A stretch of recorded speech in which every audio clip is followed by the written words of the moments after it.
Welcome, everyone, to Special Education Legal Fund's School Showcase series. Today's School Showcase features the Spire School in Stamford, Connecticut. We're really pleased to have Spire's senior management team join us today, including Head of School Tammy Moscrip, Director of Counseling Alyssa Corsaro, and Head of Admissions Dee Dee Lecomte. So we're very pleased, and thank you, everyone, for joining us today. Before we begin, for those of you who aren't familiar with us, Special Education Legal Fund is a nonprofit organization that was founded in 2018 to provide resources, knowledge, and support to families in need with children in the special education system. We do this primarily through two grants programs, the Legal Assistance Program and the Advocacy Support Program, both of which are currently accepting applications. The Legal Assistance Program is a grant of $6,000 for an attorney, and the Advocacy Support Program is, as it says, for advocates. It's a grant for $1,000 in advocacy support. And for more information or to begin the application process, please visit our website. And this is a little aside. I mentioned it last night, on the webinar that we had last night. But as of the end of this month, we will have provided families with over $1 million in grant support over the course of the past 6 years that we've been providing grants for families.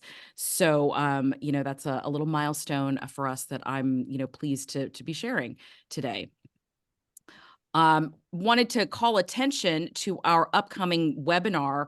It'll be the last evening webinar we do this academic year, and we're going to talk about bullying, special education, and the law. And this is a topic that obviously is very germane for students in general and students in special education in particular. And for this panel, we're pleased to have three very distinguished panelists: attorney Jeff Forte from the Forte Law Group, attorney Andrew Feinstein from Feinstein Education Law, who's just coming off of a bullying task force that he participated in with the state of Connecticut, and Steve Hernandez from executive director from ConCan. So we're really excited. May 15th, 7 to 8 p.m. Sign up the same way that you sign up for all of our webinars on Eventbrite. You can use the little QR code thing there.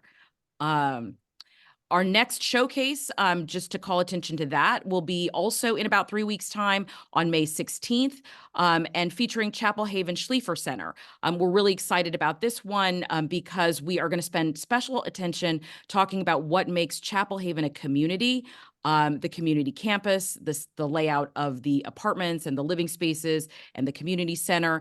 And this is a really special topic for me because it's actually something that I first learned about, at Spire and Pinnacle, was the importance of design and the school campus in the provision of support for students. So really excited for that one. Again, QR code, Eventbrite, sign up today. That brings us to our distinguished panel for today. I'm really excited to welcome Dr. Tammy Moscrip to this webinar. This is, Tammy's, millionth self webinar. She's a frequent contributor to our panel series. For that, we are very grateful. She has guested on panels on topics as wide ranging as mental health, approved and non-approved schools, therapeutic schools, and of course this school this school showcase. Tammy is, really passionate about educating students with mental health issues and concerns. And in that process, she integrates not only her background in biology, psychology, and neuroscience, but also the idea that brain, behavior, and cognition are all intrinsically linked. And that's one of the things that I think is really special about Tammy and about the Spire School, and also that she graduated from Bates College, yay Bates, which is now on my list of favorite schools. So thanks, Tammy. Thank you for having me.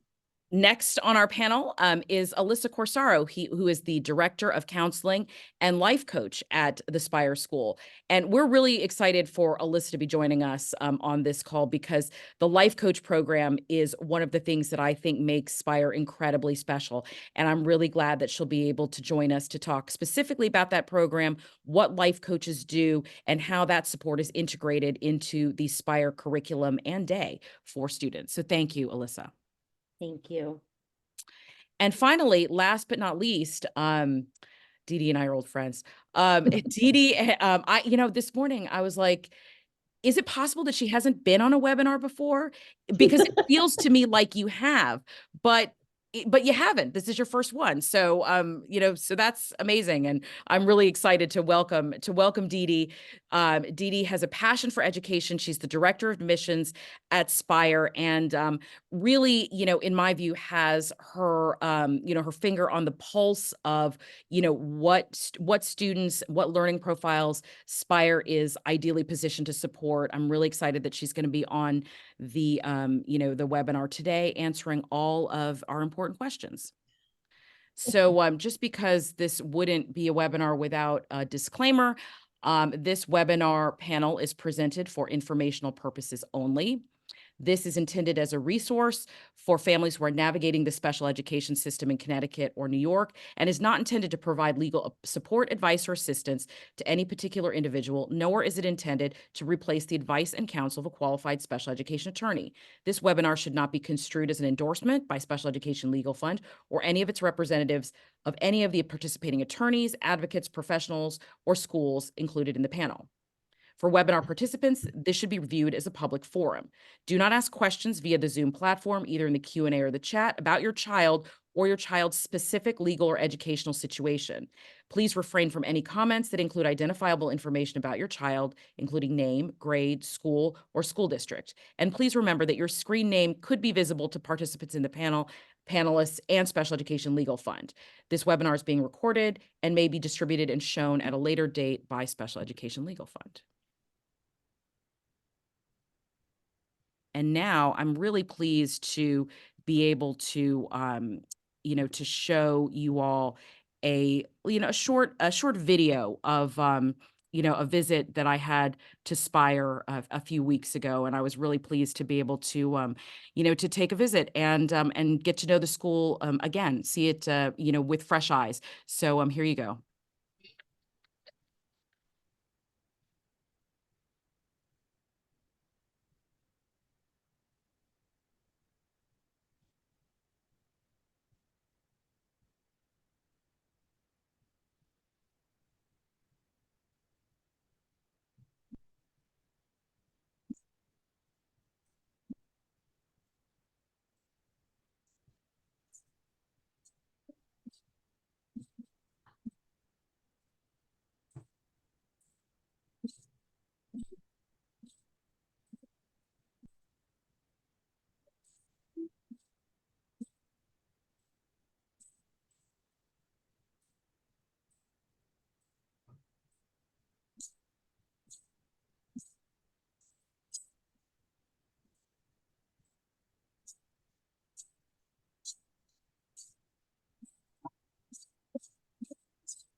So, on that note, I'm so pleased that all of you have joined us this afternoon.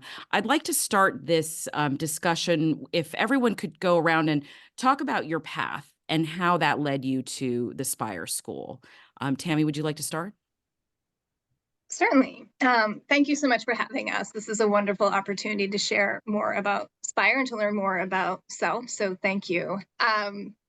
Anyone that knows me, that works with me, knows my path was, entirely circuitous. So after Bates, which you mentioned, congrats to your son, by the way.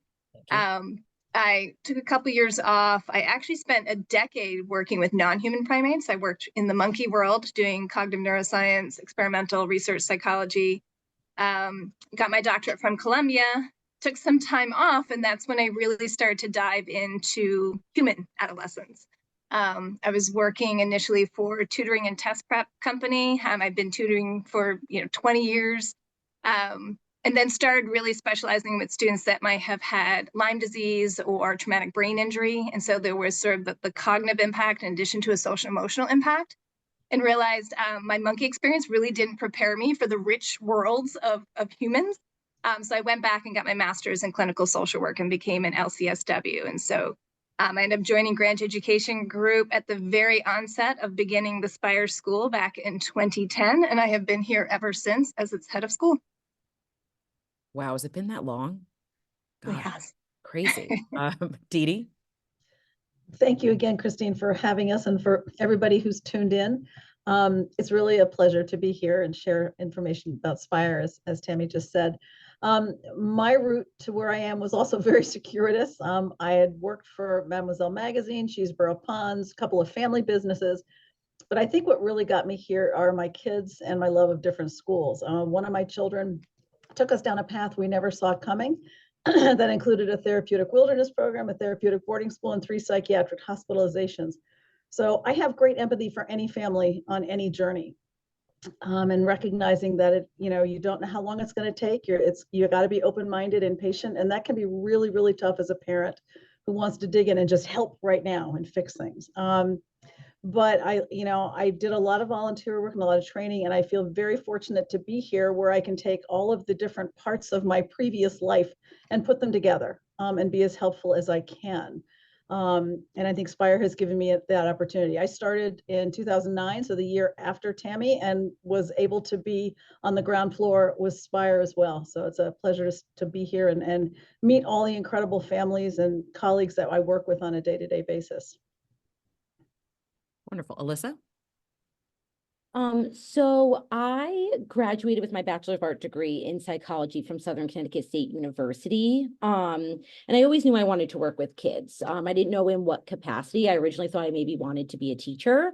But once I got my degree and I did some, research into other programs, I got a lot of interest in the school counseling field. So I ended up getting my master's degree in school counseling at Mercy College. And it was exactly what I was looking for. It was the kind of that combination of being able to work with students, but having, more of a reach, into their lives as opposed to just, instructing them in the classroom. So I've been in the school counseling field for 5 years, and I've been at Spire for 4 years. And, something that I feel like has really made Spire somewhere I love to be is just like the meaningful connections I get to have with students. In a large public school counselors can have 200 plus students on their caseload, and get to know them. But I think here at Spire, I really get to know my students and my families, and make an impact, and that's really important to me. And just an aside, my hat is off to all 3 of you, as it is to anyone who is in direct support with students, particularly those with with special education needs. So you guys are doing the hard work, the heavy lifting, and we couldn't thank you enough. Can you describe the who is the Spire student? And then you, as a segue from that, from who is the Spire student, maybe we could talk a little bit about the admissions process and how you bring students into Spire. Sure. I'll start off. So, our typical Spire student is someone who is a capable, intelligent, bright student, but things are not going well. And it could be something that's a cumulative issue. It could have been a traumatic issue. Our population tends to be very avoidant. They will either shut down, refuse, or totally avoid. In terms of diagnoses, I would say the vast majority are dealing with anxiety, depression, some mood issues. There's certainly some elements of OCD for some of our kids. Probably 10 to 15% have a diagnosis also of ASD level 1. A lot of ADD, ADHD, executive function, skill issues are prevalent among a lot of our students. but they're what I like to call sort of, that seems to help a lot of parents understand, they're my fragile imploders. So these are kids who are not acting out. They're not conduct disorders, behavioral issues. They're coming really from three different levels. I think the majority are coming from home where things haven't been going so well. I sort of liken it to the flag being hoisted saying, we need some help here. Can we help these children build skills, get back on track sooner and later? But we always also have a number of kids who've had to have a more intense intervention, and whether that is a wilderness program or a 30-day hospitalization. But in those cases, the treatment team may feel they don't need a longer-term residential care, and Spire can pick up on the skill development that they've just been exposed to in that short-term program and then move forward. Likewise, we always have a handful of kids coming out of the residential treatment programs, whether it's a therapeutic boarding school or an RTC, and they're typically using Spire more as a step down to get back to a more traditional way of school. But it's really nice for them to land at a Spire who can speak the language that they've been perfecting over however long they've been there while they're adjusting to being at home. Kids that aren't a great fit for us are kids that maybe are experience a severe eating disorder, active substance use abuse, active self-harm. They're not going to be a great fit for us because they're not quite ready to kind of move forward and realize that they got to try something else. And that's why they're coming from different levels. Tammy or Alyssa, do you want to add anything to those sort of overall? I think, that was really helpful, Dee Dee. I think part of it too is recognizing that our model and our programming and philosophy are really around a cognitive emotional talk therapy, insight-oriented reflective work, as opposed to a behavioral, carrots and sticks, behavioral shaping method.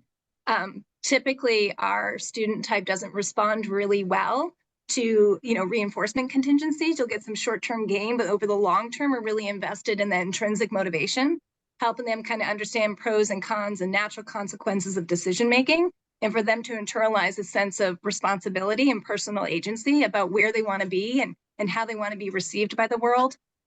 So it's a very different model than someone that might, be more responsive to a reinforcement paradigm. Right. So your model is really changing behavior from within rather than sort of with external stimuli as the case may be. Alyssa, is there anything you want to add to that? I don't think so. I feel like that they really covered everything. They really did. Yeah, that I could think of. Can you talk briefly about your student population in terms of ages, age range, how it's distributed over the over your the school grades, and and then I'll have a follow-on question from that from our audience. So if you'd start with that. Sure. So we serve children in grades 8 through 12. Mm-hmm. We don't put a cap on any individual grade level. So some years we have a pretty even distribution amongst the grades. Other years it can be very skewed. This year, I would say on 10th, 11th, and 12th graders are all around the same number. Right now I have 62 students, and I have about somewhere between 15, 16 in those three grades. I have a smaller 9th grade right now, and I currently have 8 8th graders. Mm-hmm. And 8th grade's always an interesting one for us because last year I started with 1, and I had 1 until November, and then we picked up 1 a month until February. Mm-hmm. This year I started with 2, but by the December holidays we had 8. So it's a little different each year, mm-hmm. but we never quite know who's going to need us when. So we try to be as flexible as possible. Mm-hmm. Given that you support students in 8th grade, sort of technically in a kind of middle school, sort of range, have you given any thought, particularly as well, I know I've seen the mental health epidemic, move even younger and younger. Have you given any thought to expanding your population, your student population to 7th and maybe 6th graders even? We have a couple of times. I'll let Tammy take this one. Yeah, I can take that for sure. We originally started Spire as grades 8 through 12, and then due to requests from districts and families, we did incorporate 6th and 7th grade into our school. What we found, honestly, is after COVID, when we were getting 6th and 7th graders, whether it was a product of COVID or something else, we found that our model wasn't necessarily resonating with those younger students the way it used to. So they really were, I think, more behaviorally based in terms of their expression of some of these negative emotions and social isolation, depression, anxiety. And we just didn't think our model was serving them well. So we Mhm. pared back to do grades 8 through 12. Again. All that being said, we have considered exactly what you've described, which is, yes, we're seeing mental health concerns, from very young ages, and thinking about, how productive we can be in terms of early intervention, right? So Right. that we can get students in a place where they're feeling more productive and more confident, Right. sooner. Right. So in order for us to go back, I think, to those younger middle school ages, we would really want to take a close look at both our teaching paradigm and our clinical paradigm to think about a more behaviorally based, I think, more individualized approach to both the education and social emotional side of things. So that would require taking a look at the paradigm, but also the resources and the staffing. Right. Absolutely. And also, obviously, whether you can construct, an appropriate, social, background for those students, which is always important, particularly at that age.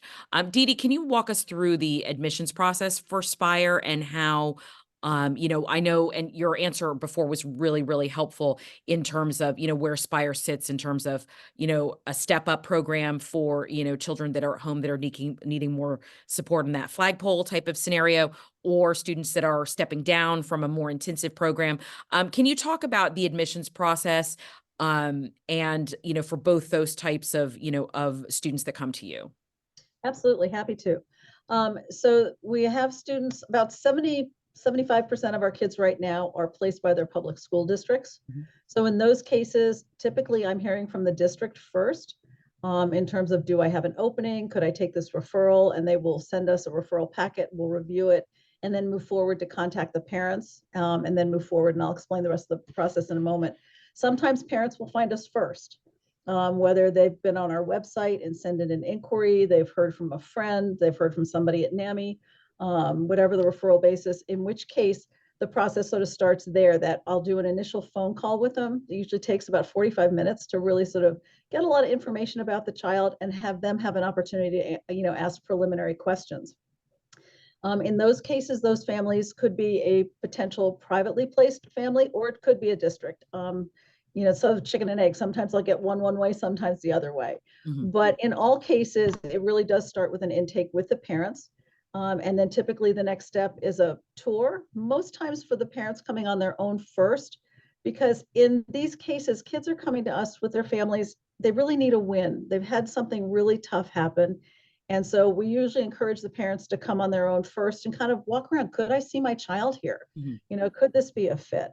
Some families certainly want to bring their children with them on the first visit, and that's fine. They know their children far better than I ever could. And so I Mhm. will always defer to the parent. But they'll come for a tour. The student will come for a tour. And if we're all still kind of on the same page and think this could be a fit, we'll invite a student to shadow classes for 2 days. And that way they really get more of a sense of what it could be like to be a Spire student. Mhm. And I always tell them when they're coming to shadow that I will do my best to create a schedule that pretty much reflects where they are in their Mhm. academic journey, but I reserve the right to throw in some zingers, as I call them, because, Mhm.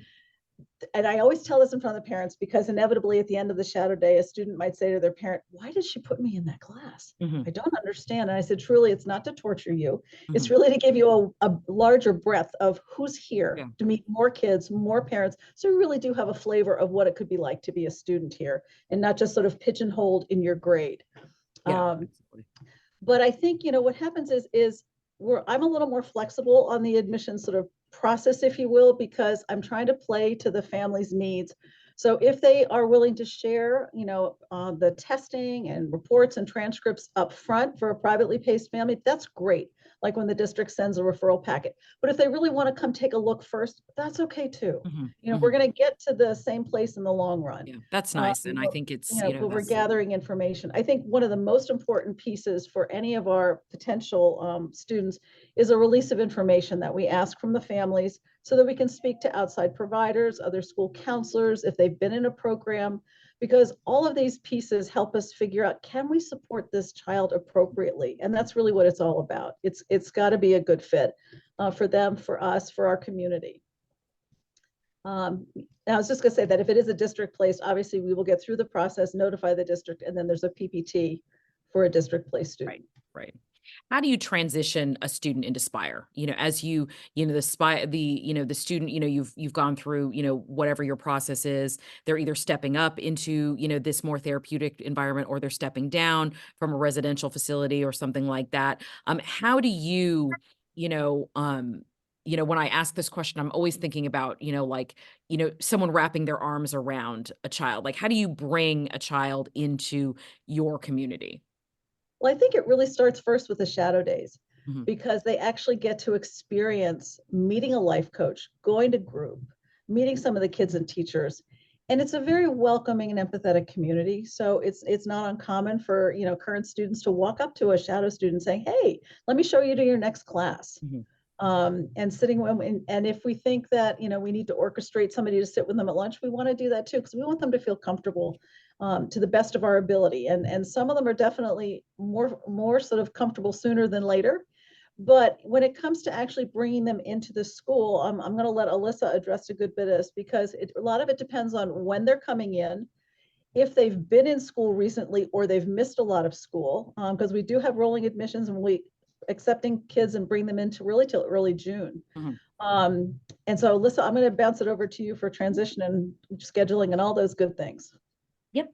Thank you, Dee Dee. So after a student is admitted, so if they're coming from district, it'll be through a PPT. If it's coming from private, they'll just start.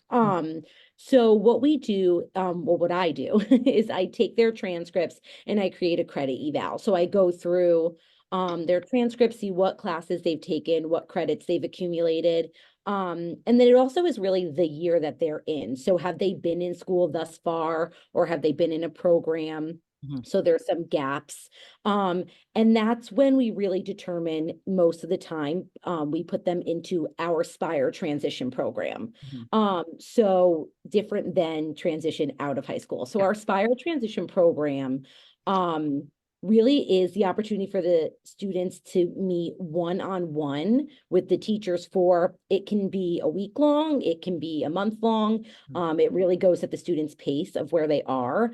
And, throughout that process, the teachers will do like subject assessments Mhm. to see what the student, what their knowledge base is on the Right. subject. And then from there, they'll address like any knowledge gaps, or they'll introduce new material to ensure that when the student does move into the mainstream class, Mhm. that they're ready and they're prepared and not, anxious and lost. And that's Um, great that you do that, kind of, sort of led by how what the students' needs are, whether it's a week, a month, 2 weeks, maybe 2 days, it's that's wonderful. We haven't talked about this. We didn't talk about this in the kind of the who is the Spire student, the profile. But I did want to mention it, because we talked about it in the run up to the event, which is, which is school refusal or school avoidance. Have you, and this question actually also comes from the audience. Have you had success with historically school avoidant children and having them, getting them to attend school regularly? And can you talk about that a little bit? Yeah, I can address this, and Dee Dee and Alyssa, feel free to chime in based upon your roles. But absolutely, I would say, probably at least half, one point or another, our students have been school avoidant. Whether it's something that was happening in their former school, if there was bullying, or academics were overwhelming, or there was a family issue that was somehow impeding their ability to get up in the morning and get invested and ready to go. So for us, yes, I mean, we're very familiar with this population. It's a challenge, no doubt. We can start very slow. We're very nurturing and understanding, patient, supportive, and flexible. So it's about kind of meeting the student where they are. I think, to go back to Dee Dee's point about the shadow days and just the initial tour, that's going to be so vital to get some buy-in and a sense of comfort from the student right from the get-go. And Mhm. we can even ease into that process. Sometimes it's just like driving to the building and seeing the outside, or maybe Mhm. parking in the parking lot. One of us will go out there and just do kind of a soft introduction. Maybe it's coming into the lobby and we have a discussion, and not coming into, the Cool. school community. So too, once you're enrolled, because everyone has a sense of like, yep, this is the next best place, it's about easing into that transition. So Alyssa and Dee already hit on some, ways that we can help, whether it's Spire's transition program, so incorporating them slowly into the group classes so they don't feel like they're already academically behind, particularly with the rolling admission student. Helping them be able to engage both with teachers and peers. We're such a relationship-based model, right? I feel like school avoidance students, oftentimes they just don't feel connected to their school community, or they even feel kind of ostracized or outed from their school community. So for here, it's really important that we are invested in building that strong therapeutic, but also respectful and building trust kind of rapport, both peer-to-peer and teacher to student. We want our students to realize we have small group classes, 4 to 6 students, and when they're there, it matters, right? They're helping to drive discussion and they're a critical component of the class dynamic, and they're missed when they're not there. So too, when they are, right, it's a wonderfully beneficial element for everyone, not just themselves. So it's helping a student feel like a sense of purpose and belonging, which I think is key. It's doing introductions at lunchtime. It's setting up a puzzle in the learning lab so that like-minded students can come together and have some informal discussion. It's clubs and organizations that are incorporated into our school day on Thursdays, and having students of like interests be able to informally meet and engage in those interests and impromptu discussion so they can kind of do a soft landing into the social milieu. So those are all ways the school avoidance student can start to feel like, okay, this is a safe place, number one. This is my tribe, right? These are my peeps, they get me, and I matter, right? And it matters when I'm not there. So another thing is, if a student is here, we're not like, oh, well, that's just one student we don't have to teach today. Quite the opposite, right? Life coaches are doing reach out. They're trying to do a Google Meet or Teams meeting or phone call with the student. We're reaching out to parents. We're thinking, can we arrange one-on-one Google Meets with teachers? We're sending work home. We're following up on a daily basis, sometimes multiple times a day, just to let them know, like, we miss you. We want you to be part of the community, and we're invested in your success. Yeah. I think that school refusal is one of the most challenging things that, that parents have to deal with, quite frankly. And it is not, and it's an issue that, isn't really encompassed by those two words, which sound kind of innocuous, like school refusal, but it really is, just, the experience of school refusal is quite harrowing for parents. So I think that, your program of creating those links and those connections, is really, really crucial to, both to getting over the hurdle of school refusal and to, forge those bonds so that, the student can be successful and attend school regularly and get all the benefits that come from being part of that community. So that's wonderful. Sort of as a follow-on from that, Alyssa, I was wondering if you could talk specifically about the life coach model and what life coaches do, in the context of the school community and for each individual student. Yeah, absolutely. So the life coach model at Spire is like a very unique and key component. It plays like a very vital role in like our students' like growth and development while they're here. So our life coach team consists of a mix of school counselors and school social workers. All life coaches are trained, like Dee Dee said, CBT, DBT. We make sure we have like a comprehensive approach because every student is different and, needs a different way of, And can change, exactly. over time. It changes. Yeah, it changes all the time. So we concentrate on really like nurturing a bunch of their abilities. So self-advocacy, effective communication, executive functioning. We do a lot of peer mediation. So, a lot of our students have previous or current like social struggles. So I think just, we don't have specific like social skills groups, but those are a lot of things that are just like embedded kind of in the day-to-day. And we work on that a lot.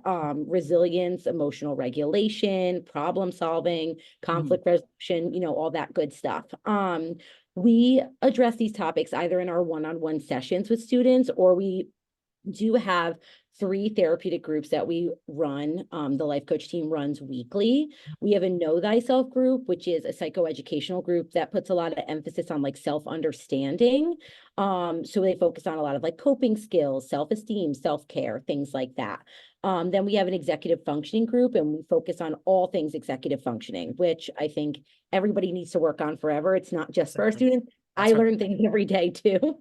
So time management, planning, prioritizing, organization, goal setting, all that good stuff. And then, and those are further reinforced. Like we have an EF bell. So we have our bell that rings between each period, but then we also have an executive functioning bell 5 minutes before the period ends. So making sure, the period's ending in Oh, 5 that's minutes. cool. I didn't realize that. Yeah, we reinforce it in ways like that too. And then we have our process group, which is kind of more like discussion based and student led. Topics are really guided by like student interest, and that's where we really like promote a lot of positive social skills and interactions. Our life coach team also has an open door policy. So we're available for students outside of like group and life coaching sessions. Like if they need to take a break from class, they're feeling anxious, overwhelmed, they can always go see their life coach, or we really encourage them to have like a backup life coach or make relationships with all the life coaches. Because if I'm in a session with a student, another student, and one of my students needs support, I want them to feel like they can seek out that support from, another life coach. That also is collaborating with families, districts, outside providers, or any other like relevant individuals to make sure we're doing everything like holistically. So we're really, connecting with all like the necessary players that can really help support our students overall. That's great. And about how many students does each life coach, kind of have in their purview at a time? So 6 to 8 Okay. typically. Oh, great. Mhm. That's great. That's great to know.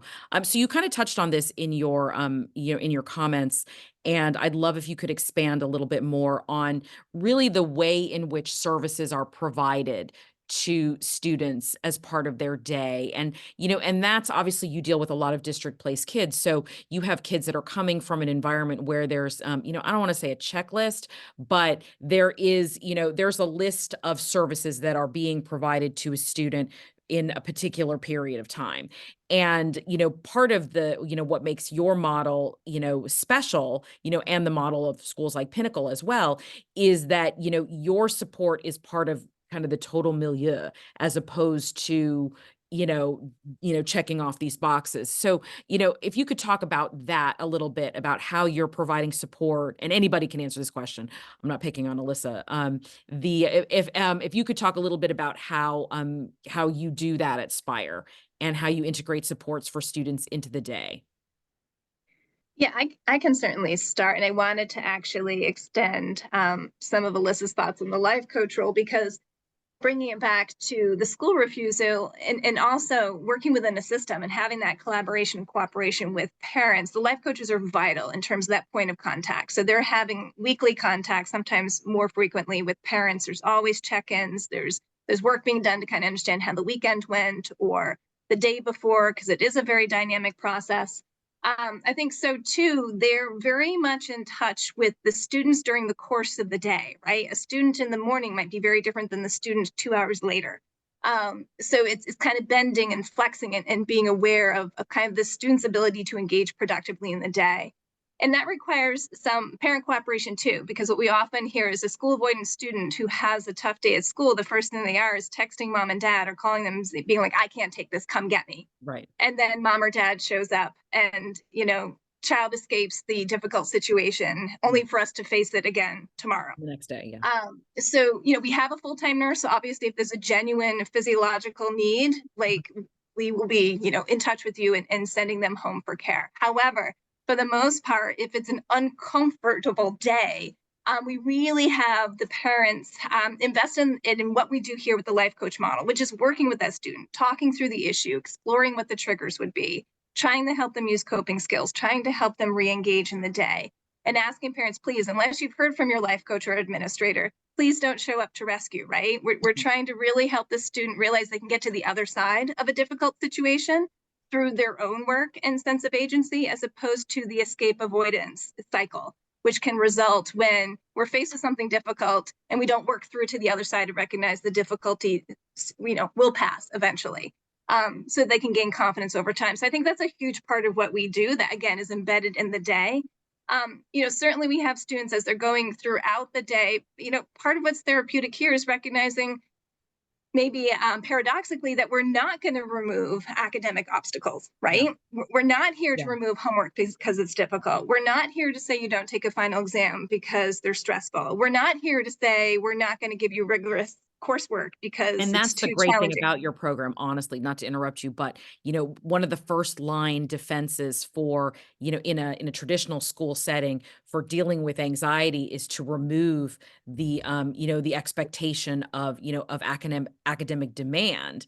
And because a lot of your students and a lot of students in general are bright and they are high achievers and they derive self-esteem from having done well in school. They've done well in school in the past. They want to continue to do well in school. That actually is counterproductive, to say, oh, you don't have to do that. It's like, no, I Mhm. want to do that. I just need you to help me in how to do it.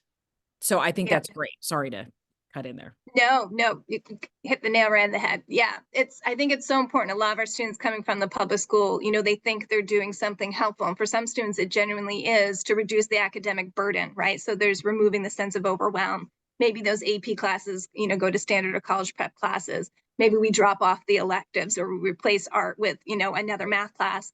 But then you've removed an opportunity for the student to thrive in other areas. Maybe Mhm. they Right. love art, right? And Right. that's why they come to school in the morning. Right. But you took it Or away because you maybe thought it was too much, Yeah. precisely, right?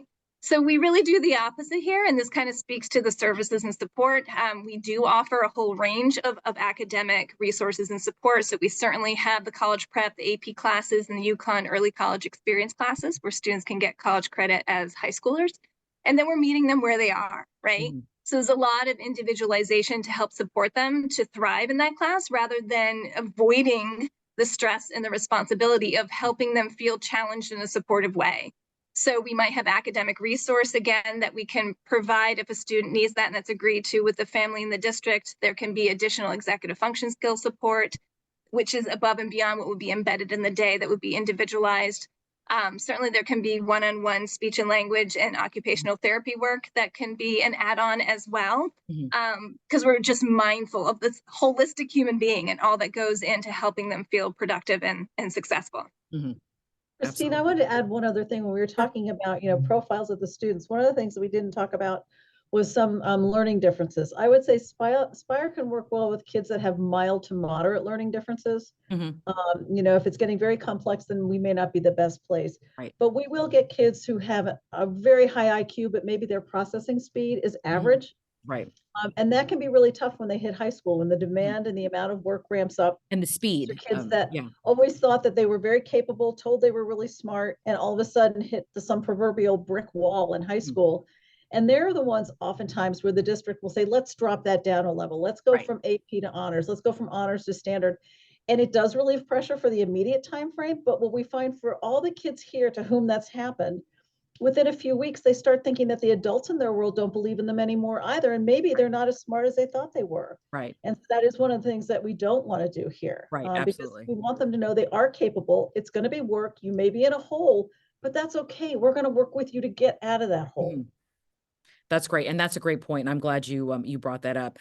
Can you, in the, in as we sort of continue on this vein, can you talk about, obviously you work with school districts, quite a bit, given your population. Can you talk about how you work with the school districts, obviously and the families, but with school districts to develop an appropriate plan for the students that are placed there, and also how you manage the annual meeting, the CSE meeting, the PPT meeting, for the students that are in your community, while they're there. Who would like to take this one? Well, Dee, do you I- want to start with your sort of initial contact on the admission Sure. side?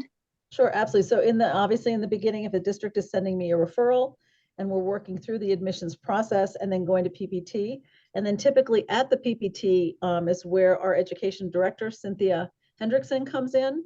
And she's really the point person with all of those sort of meetings. Certainly we have progress reports, we're doing report cards, and I'll let Alyssa sort of take over from there. Yeah. So typically at the placement PPT, when it comes to like an IEP or anything like that, we don't really change anything yet, just because we don't really know the student that well. So they typically come in with any goals and objectives that they have.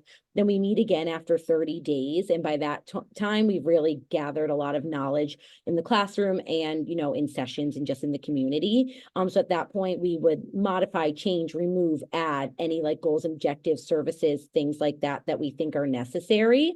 And from there, we really just like progress monitor, things like that. Trying to think of what else. Tammy, do you have anything to add? Yeah, I think what's important is recognizing when a student comes here in terms of average length of stay, although maybe we could crank the numbers and say it's about a year and a half, the reality is we've had students stay here for a semester or stay here for, 6 years. Mhm. So when we're working with districts right from the get-go, we're trying to figure out what's the end game here, right? A lot of students want to get back to district. That's Yeah. great. Like we're on board with that. So let's develop goals and objectives and set up a system of communication to facilitate that. And I think that's the biggest thing is our work with districts. A lot of communication, right? This is very much ever a dynamic process. Mhm. And it's making sure that expectations are managed. We're clear that we don't like to go into any PPT process with a surprise for the family or the Yeah, or the district. district, yeah. So there's a lot of proactive communication, a lot of kind of brainstorming and strategizing together so that when we come together those meetings, they're truly productive and collaborative as opposed to something that might feel like it's adversarial or something came out of left field. We want to feel like we're genuinely a team for the student and who's supporting them Mhm. every step of the way. That's great. Switching gears a little bit, we've talked a little bit about, the student, what students do during the day. What do students do outside of class? How do they make connections, with each other, with faculty? You mentioned, I think, Tammy, a little bit earlier, some of the clubs and, and extracurricular activities that you have. Can you talk a little bit about those? Sure. So during the school week on Thursdays, during the school day, I'll say, first of all, our hours like 8 to 3, Monday to Thursday, and 8 to 12 on Fridays. Classes are 45 minutes in length with 3 minutes of passing time, with the exception of the 2 periods in the middle of the day. They're about 35 minutes. So Monday through Thursday or Monday through Wednesday, lunch comes first, and then they have group. On Thursday, they actually eat during the process group, and then that second shorter period is for clubs and organizations. And so everybody signs up for one. There's a teacher representative leading the group. And there's certain things we have every year, like we have a yearbook. We have a student council. In many years, we've had an art and literary magazine. And then every year, there's a host of clubs. There's always something for art. There's always something for music.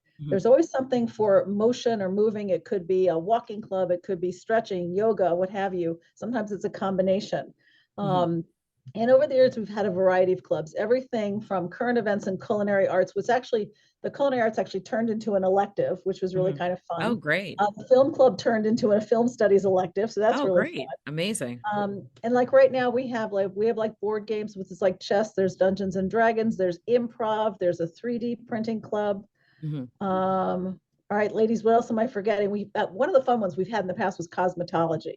Oh, So that was fun. one year it was Yeah. theatrical makeup. Another year I it was remember that. I remember you had all these like, sort of weird, like kind of mask type things, like decapitated, like hand. And it was amazing because it was so realistic and just really amazing work, was we have done. incredibly creative kids. Yeah. And I think, we have a strong art program and a strong music program, and that plays to their strengths, also plays to their coping mechanisms. Because a lot of these kids, they'll doodle all over their homework because that helps them stay calm and focused, and that's okay. Some of them will have like one earbud in their ear, just kind of, again, grounding them. So in terms of, with the clubs and organizations, it's funny because sometimes we will get a good elective out of it. Sometimes one leads to the other. Yeah. And with rolling admissions, if we have, students enrolling during the year who want to start something new, if they can find a couple of kids who are interested and a teacher who's willing to pick it up, we'll start that. I've got 4 kids, and at this point in my life, I always tell people I've crossed the threshold of many an educational institution, but I've never come across a place that really is so flexible and willing to listen to the kids. And I think that's something that's really important for them. So if they're overwhelmed, they're talking to their life coach, they've got 3 written assignments this week, they don't know how they're getting done. Instead of getting in a hole, it's like, well, wait, let's go talk to your teacher. Maybe you could do that as an oral presentation. And the teachers will listen. I don't think I've ever heard anybody just say no right off the bat here, unless it was a safety concern, and then that's a no-brainer. Sure. But I think the kids really appreciate being heard. The teacher might ultimately say no because maybe they're going to do peer editing or something, so everything has to be written, but they'll consider it. And I think the kids really value that. So I went off on a tangent, sorry. No, not at all. No, and that was really, really helpful. It sort of leads into, well, Tammy had alluded to this in a previous answer, but you know, you have some students that, that are there for, brief period of time, 6 months or so, some that are with you for longer. Can you talk about sort of the average length of time, recognizing that there's no real average, and then the transition process after the fact? And for you guys, you're going to have two transitions really. One will be the transition to the the secondary school, that happens after Spire. And then for some of your students, they're going to transition to college. So if you could talk about, all those. I realize it's a long question, but we're close to the end of our hour, and I wanted to make sure that we wrapped all that in. So well, I can start with that. And before I do, I also want to, you talked about how other kids connect. We also have field trips. We do projects. This spring, we had a great field trip to a DNA lab, and all the kids in the forensics class went. Oh, They cool. had, it was amazing. So we're trying to find other ways, for them to connect.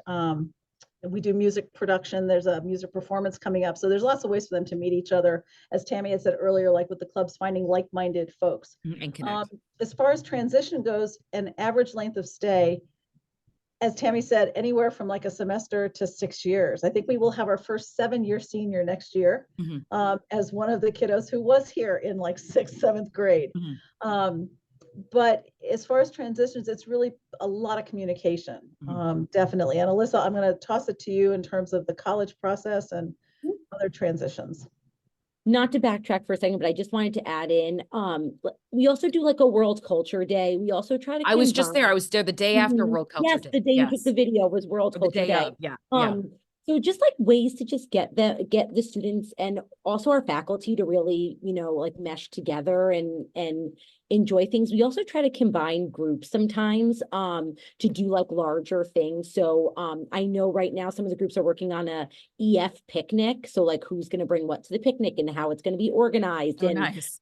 Or for Pride Month, we'll get all the groups together, and I have mine right here. We painted like little rocks. Like, yeah. I think sometimes we just like to bring everybody together. And so you're not just like with the same people all the time, and you're really getting to know, we really are a family. And I think that's a big piece of it. So I just wanted to add that in. Yeah, perfect. But regarding transition out of Spire, so yes, so there is the students that will transition back to their district, back to their high school. And then there is students then transitioning, like graduating and going off to whatever is post-secondary. So it really is like strategically planned for like every stage of a student's journey, because it can look different for every student. So for all students that are district placed at Spire, they have IEPs. For students that are privately placed, they have ILPs. So and those are called individual learning plans. They're formatted similarly to an IEP, but it gives us something, goals, objectives, things that we work towards. And we really track data related to those goals and objectives, and we ensure that we're meeting milestones for either post-graduation life or return back to district to make sure that the student really is prepared for whatever's next. We also conduct transition assessments to gather data along their journey. So to make sure that we're really, again, meeting those milestones and really making sure that they're prepared. The school counselors, college and career counselors here at Spire play a really big role in transition. So that's my team.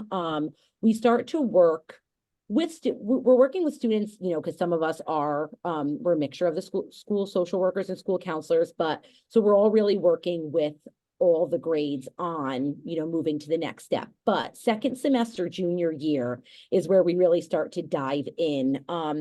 The second semester juniors are assigned a college and career counselor. So it's someone from the school counseling team that they begin meeting for weekly sessions with. So it'll be an additional one-to-one session on top of their life coaching session weekly. And during that time, junior year, we're really focusing on post-secondary exploration. So whether that's college, majors, careers, and we're doing more of those transition assessments. We'll do like the Myers-Briggs and see, what their interests are and try to gear that towards like, what can that next step be in the future?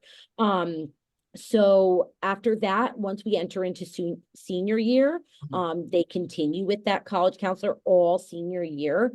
And that's when things really get more concrete. So we're checking boxes like applying to colleges or vocational programs or transition programs. If they're interested in a PG year, what's that going to look like? What structure is going to be put in place for that? Then, if college is the pathway, we're working on academic and housing accommodations at the post-secondary level. Students participate in a senior internship the last month of their senior year. So it's really plan and prep for that. Yeah. We have Pretty much now. yeah. 2 weeks. We have a senior seminar course that all seniors are enrolled in. It's a once-a-week class with our senior English teacher. And in there, they're working on resumes, they're working on college Mhm. essays, they're working on Interview skills, seeking out seeking out their student internship. We have all of our seniors at graduation read a senior speech on stage, so they plan for that. So we kind of really build a lot of this stuff in to make sure that they're feeling supported, because whether they're going back to district or they're, graduating and going off into the big world, it can be really stressful. So we want to make sure they're prepared. Wonderful. Mhm. Wonderful. I had the pleasure of speaking at graduation. Was that 3 years ago? Mhm. And for both Pinnacle and Spire, and I have to say that was one of the most lovely things I've ever had the pleasure of experiencing, was the individual speeches that that each one of the students did, and also honestly it was really clear to me how well you all know each one of the students that comes through your doors. It's not every single child that was at your school that I saw at graduation was known and loved by, the faculty and staff at Spire. And I also have traversed a number of educational institutions and can say, definitively that's a very rare thing. And I was very grateful and blessed to be part of that. I want to thank all of you for joining us this afternoon. Our three representatives from Spire, Tammy Moskrip, Dee Dee Lecomte, and Alyssa Corsaro. If you're interested in the Spire School or learning more about the Spire School, I would encourage you to get in touch with them to set up a meeting, or however you feel comfortable making contact. And again, thank you everyone so much. Have a great afternoon. Thank Bye-bye. you, Christine. Thank Thank you. you.